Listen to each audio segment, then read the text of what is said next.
Hello, critics, non-critics, and friends. Welcome to the Film Optix podcast, where we take a glance into blockbusters, indie films, and everything in between. I'm your host, Christian, and as always, I'm joined by my partner in film, Devin, and today we're here to give our spoiler-free reactions to Season 4 of The Boys, and we would like to thank Amazon for sending us all 8 episodes of The Boys early so we can get our spoiler-free review out to you guys. We are planning on doing a spoiler review for The Boys Season 4 once it is finished airing on Prime Video, but until then, we're just going to be talking about our initial thoughts of the season so far. But before we begin today's episode, you can listen to our podcast on podcast platforms around the internet. That includes Apple Podcasts, Spotify, Google Podcasts, and more. And if you are a new or seasoned listener to our show, we would love to hear from you guys. Follow us on Instagram, Twitter, and Threads at Film Optix. That is Optix with an X. Or you can email us at filmoptix@gmail.com for any movie-related questions. Devin, what's going on? How you been? Happy Taco Tuesday.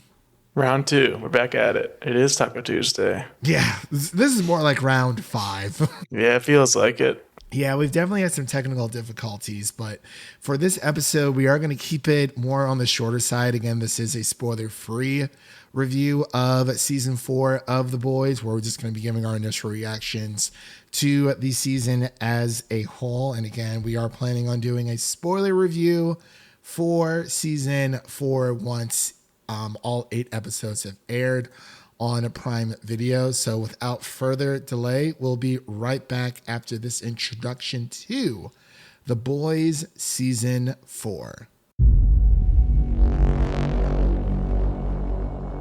Rome, Greece. All democracies fail because people are fucking stupid.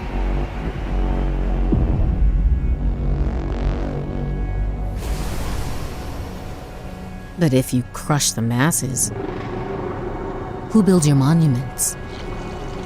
Who tongues your taint?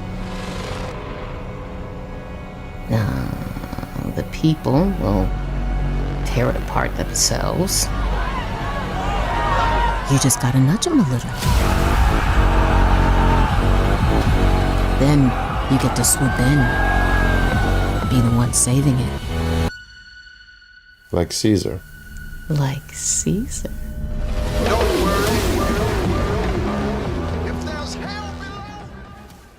And we are back with our spoiler-free review of The Boys Season 4. If you are familiar with the show, which I'm assuming that you are since you have clicked on this episode, it is about a group of vigilantes that set out to take down the Vought Corporation of superheroes, or the evil corporation altogether, I should say, who abuse their powers. And there's this whole thing happening.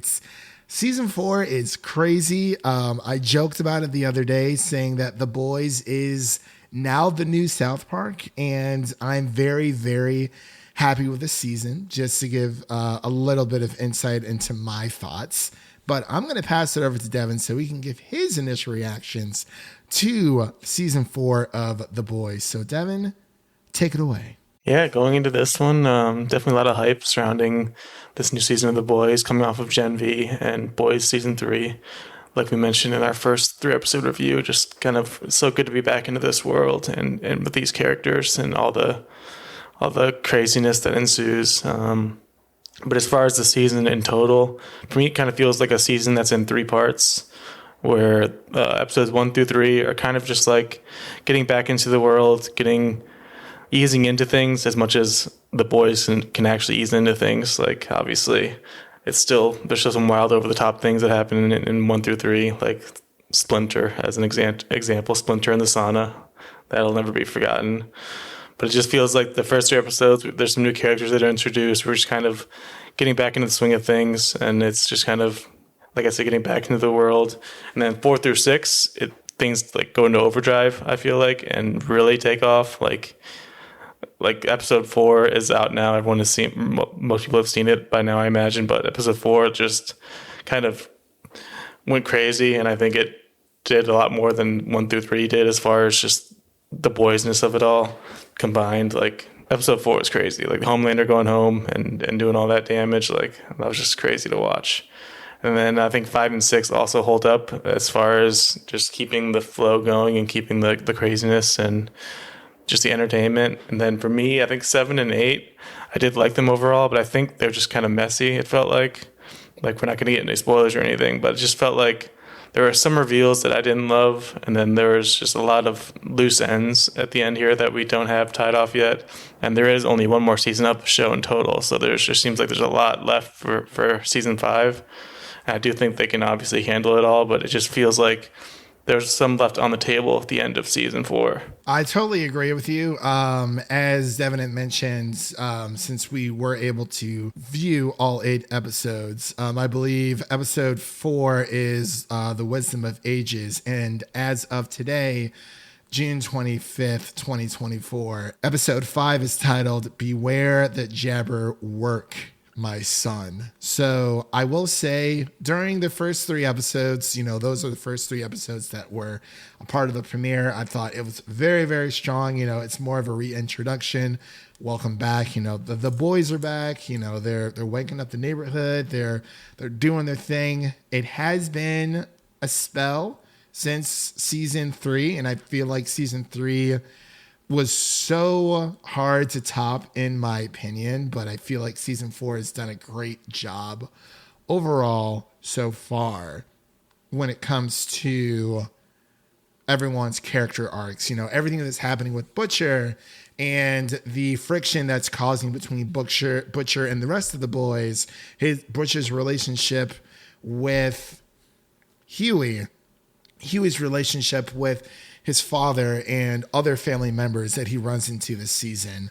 And it feels like this is a season of reflection for everyone involved. And that includes Starlight, that includes Frenchie, that includes Kimiko, and of course, Mother's Milk as well.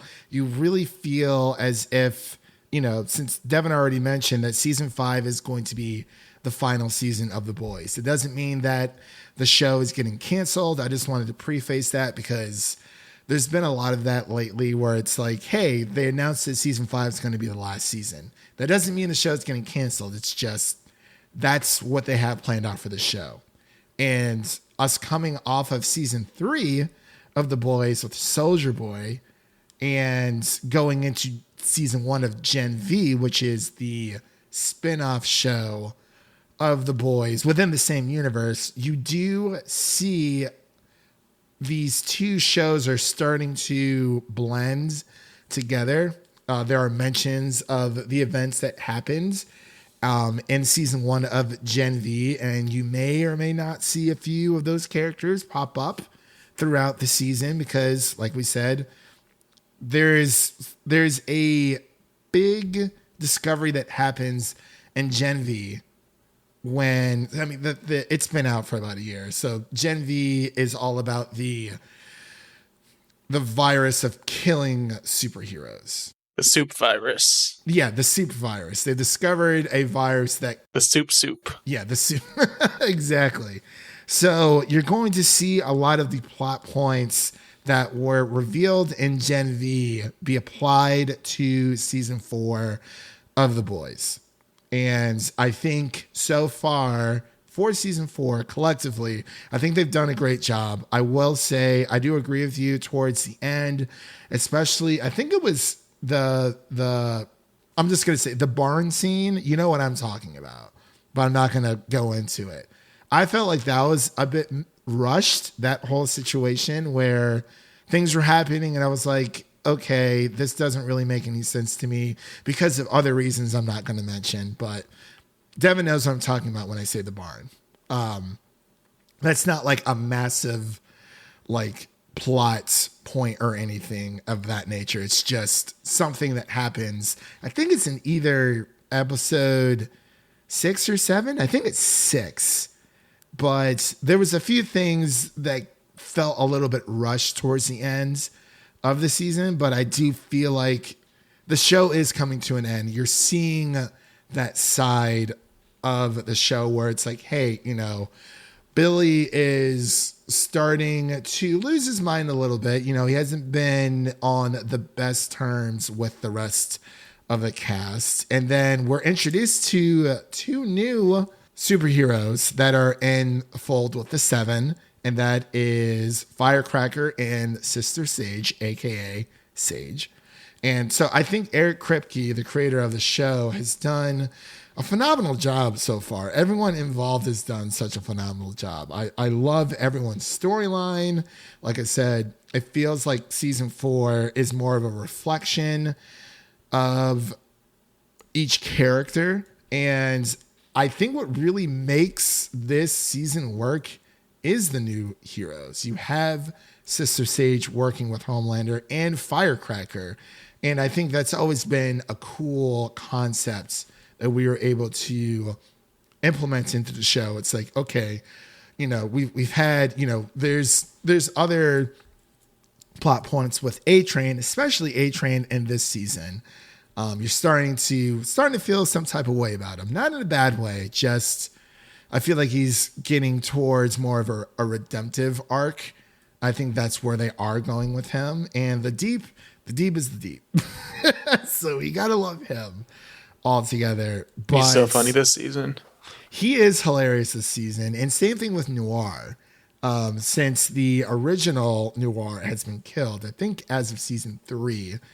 So this is a totally new Noir, a more chatty Cathy Noir. And I absolutely love what they're doing with that. But the show continues to not necessarily raise the stakes. It's just, it continues to never cease to not entertain me. Like, I'm always entertained by something that's going on screen. And there are some wild scenes in this show or in this season that, we're not going to talk about them, but man, oh man, it's like once you feel like you've seen everything, especially after like season 3 of The Boys, trust me, you have not seen everything. They just find new and creative ways for these soups to abuse their power and just the most random things in the world. I love how everyone's abilities, for the most part, feels unique.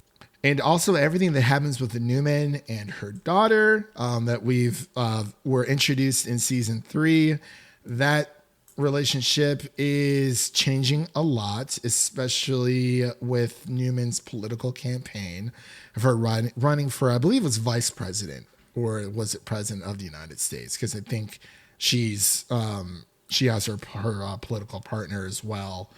But yeah, and of course, Homelander has always been the cream of the crop star of the show. And I'm surprised Anthony Starr does not have an Emmy already, because Give this man his Emmy after episode 4. Especially after this. Yeah, episode 4, Wisdom of Ages, and just the whole season collectively, because he just soars to new heights every single time. And the relationship between him and Ryan is very interesting. Ryan's going through a tough time, and he's starting to second guess some of his choices from season 3. But I also like how the show is giving us the leeway, or paving the way to show that, hey, Ryan and Homelander, they are similar in power set, like in abilities, but they are two separate people. And, the apple doesn't fall far from the tree aspect is not really applied here, because it feels like Homelander throughout this entire season is overcorrecting with Ryan, because he's trying to give Ryan the childhood that he never had, but he's overcorrecting a bit and making mistakes left and right. And it seems as if Ryan is starting to resent him a little bit, or more so Yeah, I would say more so resent his father because he loves his father, but I don't think Ryan understands what Homelander is actually capable of. And I don't think Ryan understands what he has done in the past prior to Ryan resurfacing in his life. But I apologize. I've been hogging the mic here for a bit. I just had a lot to say about this season because I do enjoy it so much. I hope everyone else is enjoying it as well because it's like this is just one of those shows where everyone is on board. I know there's a few things on Twitter. You know, we've been seeing that people aren't as hot on season 4. But like I said, The Boys is the new South Park. Like all of the political commentary, there's references to January 6th, and just how it's basically, yeah, like it's the show is, at least on the political side, it's really showing its true colors of like, hey, you know, these are the issues that us as like U.S. citizens, like this is how everyone else views us. And like, it's really us looking from the outside in, you know, how it's like art imitates life. This is a perfect example of at least of today's political climate. And some people aren't super happy about that, but you know what? It is what it is. And there's so much within the season. But I'm going to pass over to you, Devin, again. I do apologize for hogging the mic. Like I said, I just had a lot to say, non-spoiler wise, of course, about what I thought about the season. But is there anything else you wanted to touch on that we haven't had a chance to cover already? Yeah, there's not too much else we can dive into. Sticking to spoiler free. I feel like overall the season, it's entertaining as always, like start to finish. Like it's always going to be a good time. But I think the ending just kind of left a bit to be desired for me personally. There's just some things that didn't really sit right with me as far as how it ended and like how many loose ends we have still. And I feel like I still feel hopeful for season 5 that they can kind of wrap everything up. But I guess we'll just have to wait and see for that. That is true. But remember, I think Eric Kripke had said that ever since Gen V came out, Gen V hands off to The Boys season 4. And then The Boys season 4, it's probably it's going to hand off to Gen V season 2.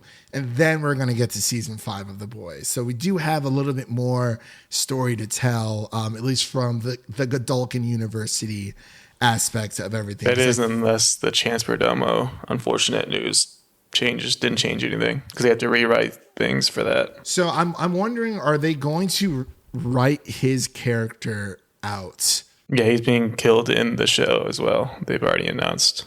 See, I'm not sure how I feel about that because I mean I understand, you know, they're trying to honor his legacy, his character, his life, but I'm not sure how I feel about that altogether because I do feel like that is possibly writing themselves into a corner. We'll just have to wait and see. It's happened before with TV. I mean, the one that comes to mind is Glee, where Finn died in real life, and then they had to, sadly, just kill him off in the show as well. I think it's the best option, personally. Yeah, I guess it just depends on if they have a plan. If they have a plan, that's great. I just don't want them to kill off a character because, you know, they have an idea for this character's development, and then, you know, it's like, yes, it is unfortunate news that he has passed away, but I just don't want them to write themselves into a corner in that way where it's like, hey, like we have this great idea, but we can't do that anymore. If they have something, you know, like the show, each season has been consistently good. So I do have good faith. I'm just, again, you know, just a little wary that when it comes to that, like instead of recasting, like I know it might be tough, but sometimes recasting is the way to go, but you know, we're not going to know until we see season 2 of Gen V. So it is what it is altogether. I just don't think recasting's ever the answer when there's a real life death. Yeah. I mean, I don't know. Cause I guess, yeah, I mean, it's a conversation for a different time. Cause it's like, that's like, I don't know. That's like everyone asking, oh, like whenever so for Mark Hamill, like everyone's like, oh, like who would you cast in place of Mark Hamill? They're like, well, no, there can't be anyone else. And it's like, well, Mark Hamill's not getting any younger. And it's like, if they want to do younger stories with Luke, like unless they can do the CGI situation. But again, that is a conversation for another day. Either way, I'm very excited for Gen V season 2. I'm hoping that, the events that happened in season 4 is, going to hand off to Gen V season 2 in a consistent way, and then we'll have season 5 of The Boys. So, yeah, all in all, Devin, as a final thoughts and ratings, what would you give The Boys season 4 on a spoiler-free scale? Yeah, I just finished it last night, so I haven't really thought too much about it. But as far as the score goes, I'd probably give it somewhere around like an 80. Like it's definitely solid, but there's definitely some things that just didn't really, some reveals and then some of the stuff at the end that just didn't work for me. Yeah, I totally understand. Speaking of the ends, everyone, there is a mid-credit scene for season 4 of The Boys. I just want to throw that out there, so make sure to stick around for that altogether. But as far as me, I would give this like a 90 out of 100 because I do have reservations of things that we can't really talk about here in this episode. Just certain character choices that felt a little rushed, but overall, it does feel like the show is coming to an end altogether, especially everything that's been happening with Billy Butcher and company. So I think they've done a great job with this season, and I hope everyone's enjoying it so far. Definitely let us know what you think. You can tweet at us, send us a message on Instagram, Twitter, however you want to reach out to us, or of course, through our email, filmoptics@gmail.com altogether. So Devin will give this, as of right now, more of a thought process. You would give it an 80 out of 100. As of right now, I'm sitting at like a 90. That can waver down to like later on after, if I think about it a little bit more or, converse with other people. Really just depends. But I would say as of right now, our median score for The Boys season 4 for spoiler free is an 85 out of 100. I think that's a really nice middle ground. So with all that said, that does conclude today's episode. If you like what you heard, make sure to subscribe to our podcast on your preferred podcast platform of choice and follow us on Twitter, Instagram, and Threads at Film Optix. That is Optics with an X. And don't forget to share an episode of our podcast with a fellow movie lover, whether it be your mother, your brother, or your significant other. Spread the love for the Film Optics podcast with the movie lover in need. And now let's take a sneak peek at what is coming up next on the show. So we're going to be covering films such as, I believe we're going to be covering Kinds of Kindness and A Quiet Place Day One on the film side. And on the television side, I believe we're going to be covering The Bear Season 3. That's coming out tomorrow. So, man, oh man. Devin, I got to ask, have you been watching House of the Dragon? Have you? I have not. Oh, you're breaking my heart. I know your namesake's been hated I've seen that on the timeline. Yeah. So during House of the Dragon season, I like to change my name to Sir Christian Cole, just because Kristen and Christian are so similar in pronunciation. So Fabian, the guy who plays Sir Kristen Cole, he's been getting a lot of hate lately. And it reminds me of the actor who played King Joffrey in the original Game of Thrones, where he was the most hated character on the entire show, but he played his role so darn well that he was getting hate mail. Like, he stopped acting for about 6 years, the actor who played King Joffrey. And it looks like Fabian had to limit his Instagram replies because people do not like him. But I think people need to start separating the the art or like the character from the actor, because he's just doing his job. Let's give the guy a break. We don't need to harass any more actors out there. He's doing a phenomenal job. So Kristen Cole, you have my full support. But not really, because I'm Team Black